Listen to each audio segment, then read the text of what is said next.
Today we are going to talk about the biologically based factor theory by Hans J. Eysenck. This theory proposes that personality traits are rooted in biology, especially the structure and function of the central nervous system. Eysenck believed that genetic and physiological factors shape enduring personality dimensions. Hans J. Eysenck was a German-born British psychologist considered one of the most influential and prolific psychologists of the 20th century. The personality theory of Eysenck has strong psychometric and biological components. Psychometrics alone is not enough to explain behavior or personality, so he made a criteria for factors to be considered as legitimate traits. He identified three superfactors, or also known as dimensions of personality, which are extroversion, neuroticism, psychoticism. He also proposed four levels of behavior, which are specific acts, habitual acts, traits, and types or superfactors, which will be discussed by my groupmates.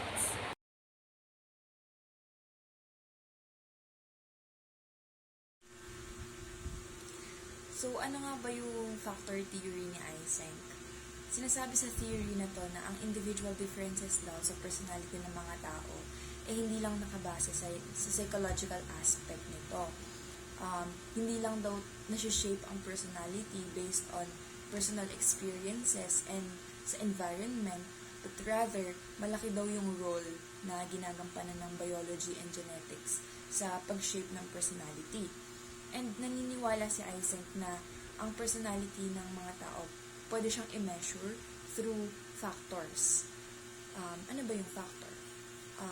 Ang factor ay yung basic traits na nagpapakita kung paano ba tayo nag-iisip, nakakaramdam, and nagbe-behave. Tapos, kinategorize niya yung factors na yun into three, which are psychoticism, extraversion, and neuroticism. So, si Eysenck gumamit siya ng 4 criteria to identify these factors. Una dyan yung psychometric evidence. Is this factor measurable, consistent, reliable ba siya, nare-replicate ba siya?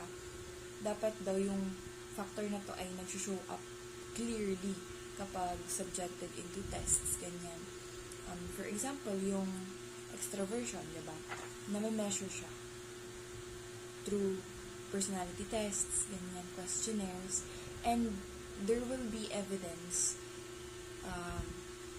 na makikita doon sa scores. Siyempre, mag-a-align siya din sa level ng extroversion.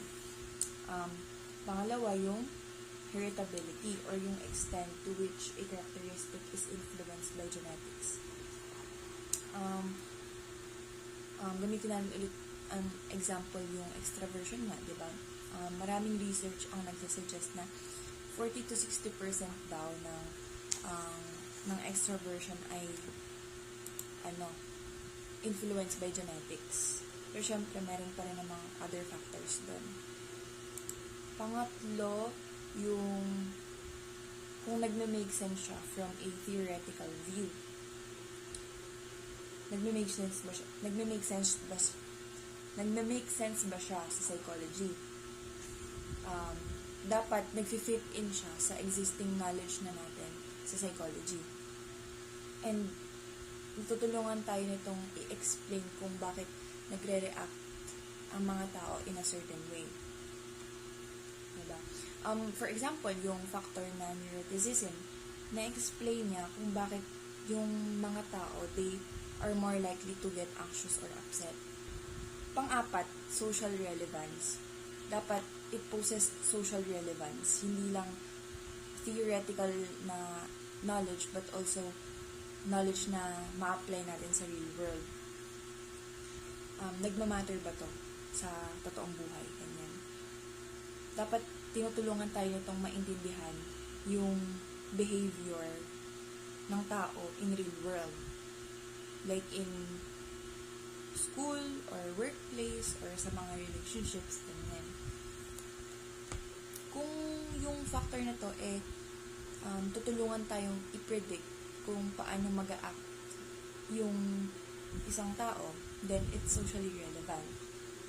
For example, yung mga tao na may high level of neuroticism, um, alam natin na they would need more emotional support. Therefore, we could provide appropriate help for them.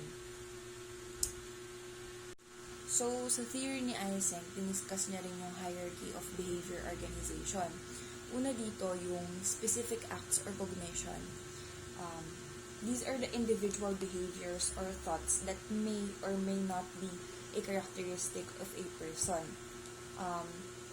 Ito yung mga actual behaviors mo on specific situations. For example, isang beses na nakikita ka ng stranger and nag-smile ka sa kanya. Specific action yan. Another example, nag-exam, tapos kinabahan ka, ganyan. Specific action yon. Ito yung mga actions na pwedeng mangyari ulit or hindi na. Next, yung habitual acts or cognition. Ito yung mga responses natin na nag-o-occur under similar conditions. Nare-repeat natin, ganun. For example, tuwing may nakikita kang stranger, palagi kang nagsismile, then that's a habitual response na. Another thing, kunyari, every time na mag-e-exam ka, lagi kang kinakabahan. Habitual response na siya. It's like you're doing a behavior over and over, then it becomes a habit. Ganun. Pangatlo, traits. Ito yung group of related habitual behaviors. Sabi daw dito, traits are important semi-permanent personality dispositions. Kumbaga, ito na yung mga stable parts of your personality na nag-show up in many situations na. For example nga, yung pagsismile mo sa strangers, meron na siyang kalakip na pagiging friendly, pagiging talkative, ganun. Then, parang nasa extraversion trait na siya. Tapos yung pagiging kabado mo yung may exam, parang meron na siyang other habitual acts katulad ng pagiging anxious or moody or sensitive. Then parang papunta na siya sa neuroticism trait. Ganun. Tapos yung last, yung super factors. Ito yung pinaka-broad na category. Ito yung big three. Yung psychoticism, extraversion, and neuroticism. Sabi dito, yung super factors ay made up of several interrelated traits. Let's now move on to the dimensions of personality, which is also known as the traits that cluster into superfactors: the extroversion, neuroticism, and psychotism. Eysenck's work was heavily influenced by earlier trait theories, particularly those of Raymond Cattell, who developed the different personality factors mode.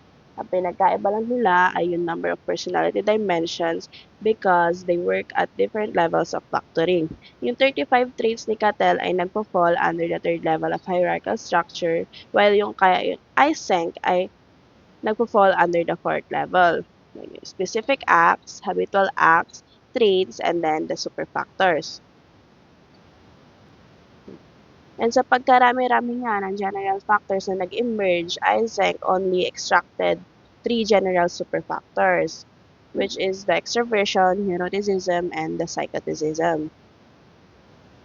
Minasabi rin dito na all 3 factors ni Eysenck ay part ng normal personality structure and hindi nalilimit yung neuroticism and psychoticism sa mga pathological individuals, although disturbed people tend to score higher than normal people on scales measuring these 2 factors. Also, all 3 are bipolar, meaning meron tayong 2 opposite poles or extreme. Sa factor E, meron tayong extroversion at one end and then introversion at one end. Sa factor N, meron neuroticism and then stability. Sa factor P, meron tayong psychoticism and the superego faction. Pero hindi ni-imply ng bipolarity na most people are at one end or the other of the three main poles. Each factor is unimodally rather than bimodally distributed, meaning most people will fall within one continuous range of trait rather than two separate groups. For example, yung introversion and extroversion.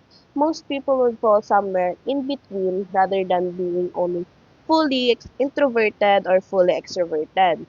And meaning, people just don't just fall into two categories but rather exist along a spectrum. Eysenck also contended that each of these factors meet his four criteria for identifying personality dimensions.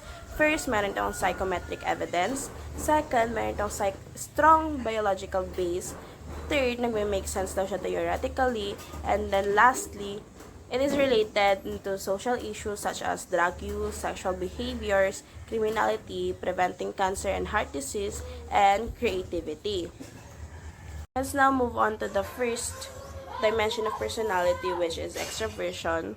And Eysenck's concept of extroversion and introversion are closer to the popular usage, like yung concept ng introversion and extroversion ni Carl Jung.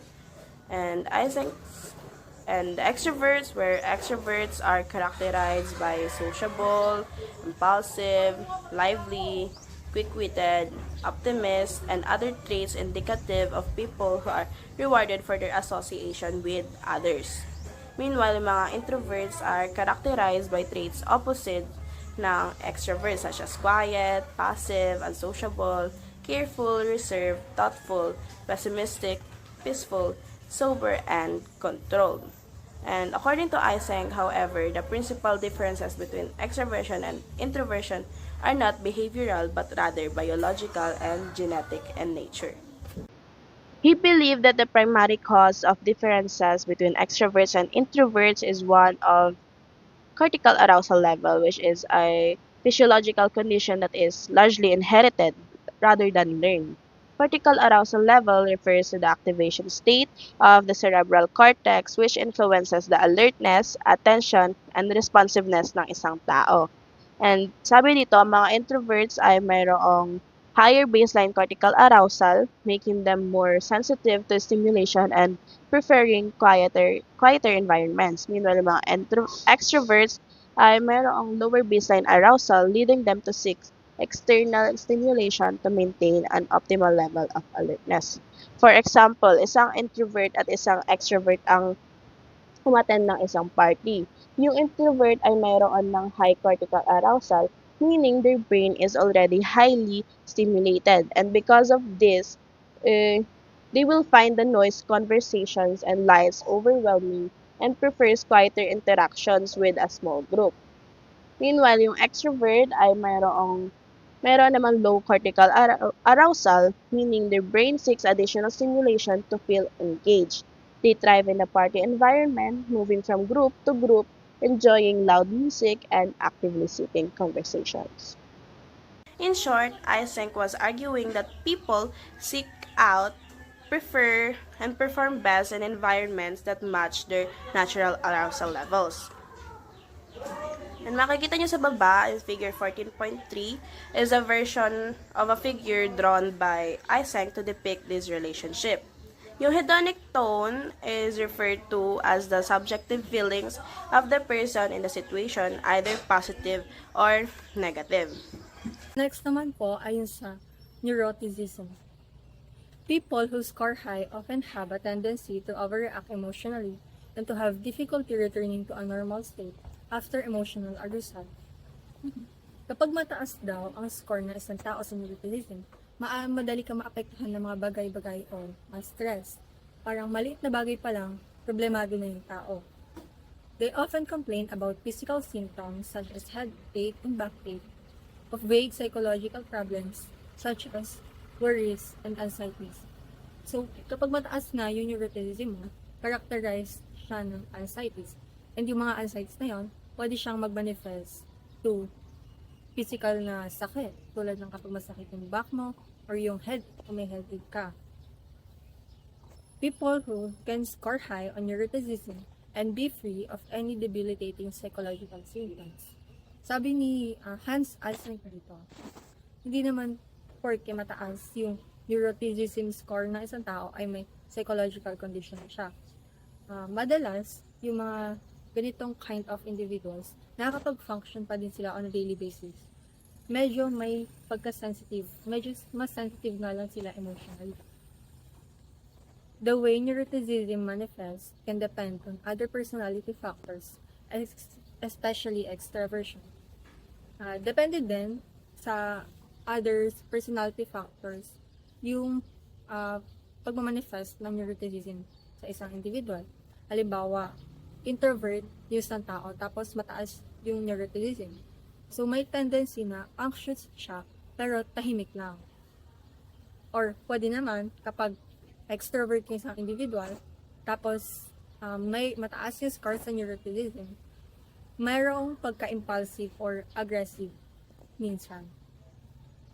Tulad nitong sa figure 14.4, two-dimensional scheme depicting several extreme points on Eysenck's E and N scales. So, si person A, mataas yung neuroticism niya, pero nag-fall din siya sa high introversion. So, pwedeng anxious siya, moody, and self-conscious.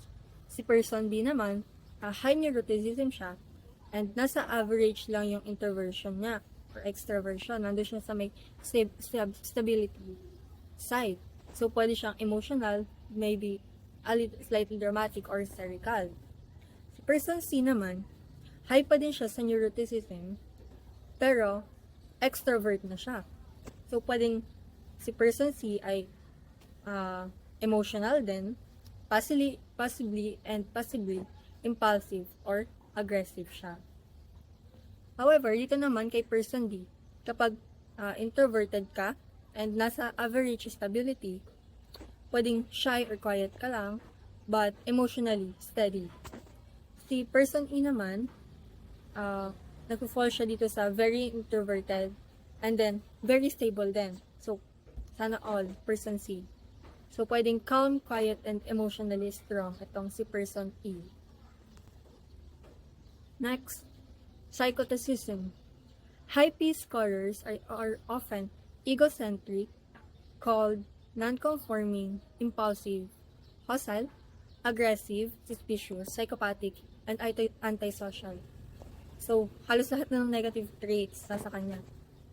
Kapag mataas naman daw ang score mo sa psychoticism or ng score ng isang individual, pwedeng maging makasarili siya, walang empathy, madalos-dalos, antisocial, and yun nga, meron siyang psychopathic tendencies na. Pero, on the other hand, people low on psychoticism, nasa direction siya ng superego function, tend to be altruistic, highly socialized, empathetic, caring, cooperative, non-conforming, and conventional. Kabaliktaran siya ng high P scorers. So, kapag nandito ka sa low score ng psychoticism, so, nandito yung mga positive na qualities.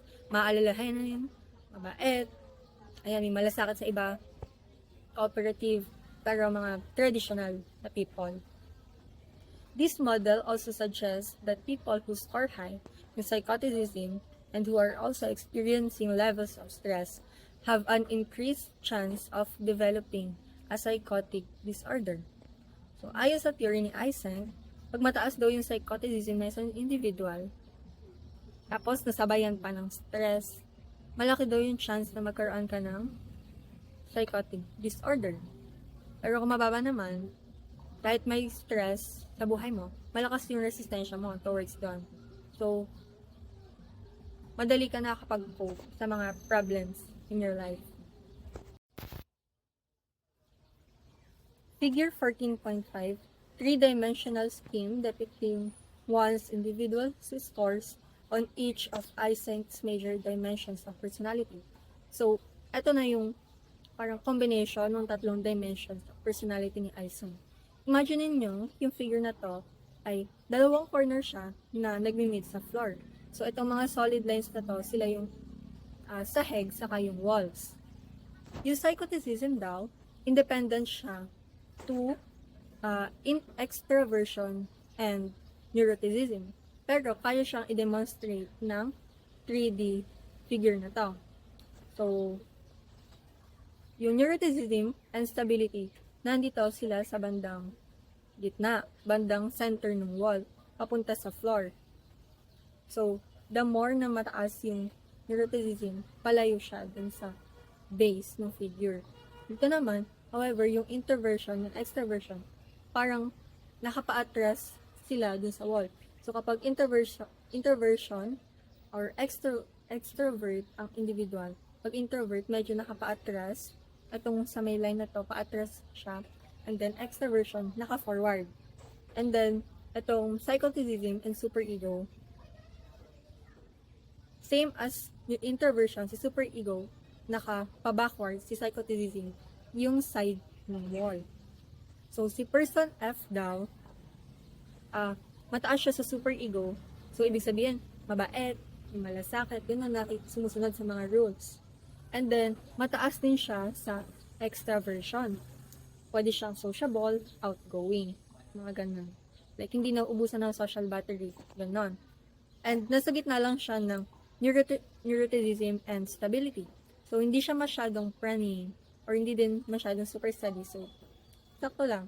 So, si person C, pwedeng yung personality niya made up of those 3 dimensions. That is according to Eysenck.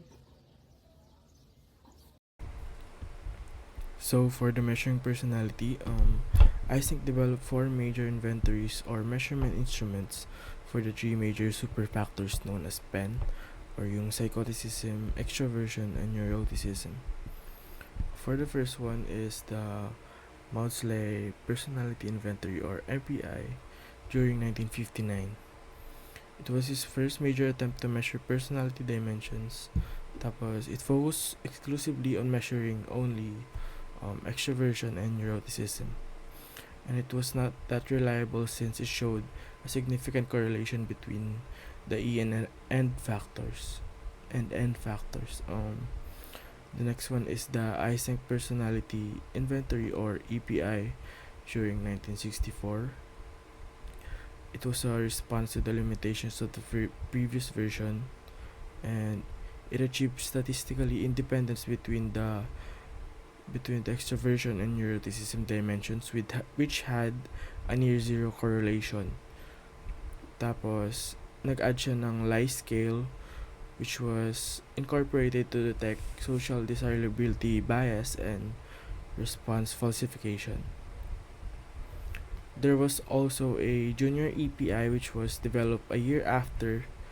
Tapos it's basically EPI then, pero made for children aged 7 to 16 and uses a more age-appropriate language and contextually relevant scenarios. Then the third one is Eysenck Personality Questionnaire during 1975. In this inventory, he incorporated the psychoticism alongside the extroversion and neuroticism.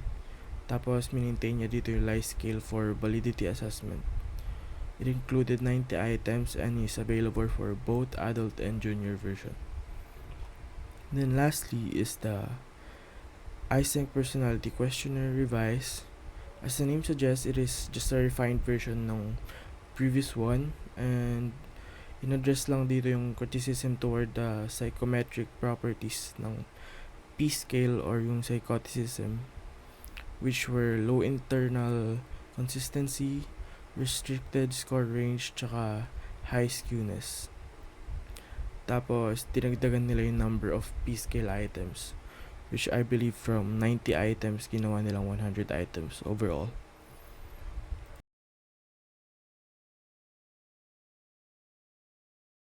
The other 25 is linked to environmental factors. He also provided 3 evidences for biological components. Una dun is yung cross-cultural universality, which research across different diverse cultures showed remarkable consistency sa mga personality factors like America to Africa, Asia, and other regions. The second is the temporal stability, It's just saying na consistent yung personality dimensions natin over time, and nag-increase pa yung stability na to from adolescence to adulthood. Tapos lastly is the twin studies. Sinabi rito how identical twins showed a higher similarity sa personality traits than fraternal twins. Parang pinapakita lang dito na how big yung genetic influence sa personality natin.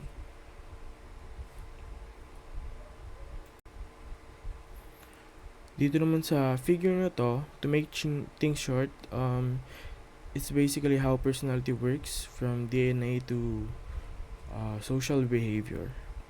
From this, it can explain why people differ from one another in predictable ways. Para siyang chain of influence from genetics to behavior. So, it starts sa genes natin. Our DNA contains genetic information na nag-influence how our brain develops. Tapos from these genetic factors, nakaka-affect siya sa brain arousal system natin, or how sensitive or reactive we are. For example is how extroverts have lower arousal, so they seek more excitement, ganun. Tapos, these biological differences result in consistent personality patterns that we can measure, which are yung PEN or yung core traits natin. Then, these traits influence how we react in certain situations. Yun yung mga short-term responses natin, like how fast we can notice things, ganun. Yun yung vigilant, mga ganun. Tapos lastly, these traits shape our social life and social behavior and life patterns, like creativity. Ito naman yung mga long-term patterns in real life, like yung lifestyle natin or yung behavior. Basically, to summarize it, unang-una, genetic factors, nag-create siya ng biological differences. Tapos, nagmamanifest to as measurable personality dimensions, which is yung sa gitna yung PEN. Then, influence nito yung cognitive process natin, yung fourth. Tapos, sa dulo, these cognitive processes ultimately shape social behavior and life outcomes, which is yung last. As a predictor. So, Eysenck emphasized that personality factors should predict both proximal and distal consequences. Since naniniwala nga si Eysenck na personality ng isang tao ay may biological basis, he argued that personality traits, especially yung three major dimensions, which is neuroticism, psychoticism, and extraversion, could reliably predict long-term tendencies in people, such as how they behave and respond to stress and illness. First, we have personality and behavior. Eysenck believed that personality could predict one's behavior. Extroversion is a product of low cortical arousability. Thus, introverts are more sensitive to stimuli and learning conditions. There is an interaction exists between personality dimensions and learning styles.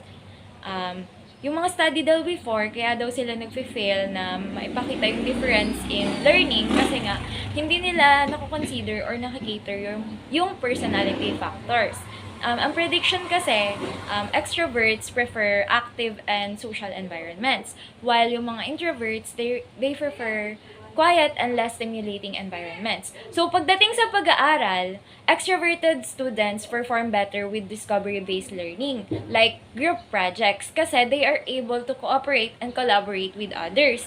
While yung mga introverted students naman, they do better with structured reception-style learning, like lectures.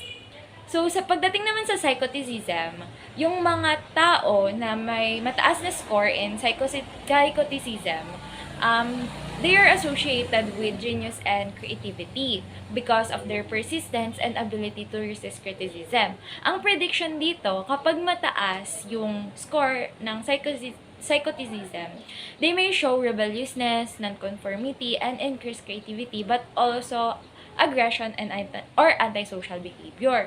Like, kunwari, yung bata who is non-conforming and imaginative may become a highly creative adult if they show persistence. Ngayon naman, if parehas na mataas ang psychoticism and extroversion score, they are often troublemakers. A child with a high PNE may be seen as, like example, yung class clown, kasi they are likely to be seen as the funny, disruptive, creative type who thrives on social interactions, like class clown. Kapag naman yung bata, meron lang siyang mataas na extraversion, ang prediction dito, lalaki siya into productive adult. In contrast, kapag meron siyang mababang extraversion, yung bata may be seen as disruptive or withdrawn, which could lead into social rejection and learning difficulties. Next, we have personality and disease. Eysenck proposed that certain personality traits increase one's risk of disease when combined with stress. People low on neuroticism who suppress their emotions rather than express them may be more likely to develop cancer. Suppressed emotional response is linked to lung cancer risk. Example, people who scored low in neuroticism on the Maudsley personality inventory tended to suppress their emotions and were much more likely than high-end scorers to receive a later diagnosis of lung cancer. Grossart, Matichek, and Eysenck identified personality types that correlate with disease outcomes. Type 1, hopeless, helpless, non-emotional reactions to stress are more likely to die of cancer. Type 2, who are reactive with anger, aggression, and emotional arousal, are more likely to die of heart disease. Type 3, ambivert, shifting from typical reaction of type 1 people to the typical reaction of type 2s and then back. And type 4, individuals regard their own autonomy as an important condition to their well-being and happiness, have low death rates. Another biopsychosocial model of heart disease includes personality, smoking, and emotional reactivity. Psychoticism and disease, sinasabi na yung high P scorers who smoke and who react to stress with anger and hostility and aggression increase risk of heart disease.